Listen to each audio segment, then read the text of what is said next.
Ni etak bilan yopib bo'lmaydi. Agar sizda pinhona hayot bo'lgan bo'lsa, demak yashirin biror bir hodisalar bor. Yashirin nikohingiz, yashirin nomerlar, yashirin tobeliklar, yashirin pul zaxirasi va hokazolar bo'lishi mumkin. Bu borada vrach sifatida aytishim mumkinki, har qanday yashirilgan narsa albatta qachondir fosh bo'ladi. Ya'ni siz o'ylaysiz, buni yashirib ulguryapman, o'xshayapti, lekin sizning tanangiz baribir buni fosh beradi.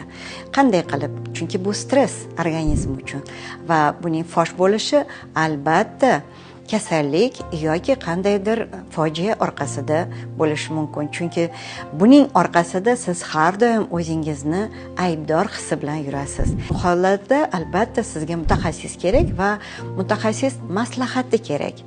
Keling, mening qabulimga yoziling va biz shuni hal qilamiz.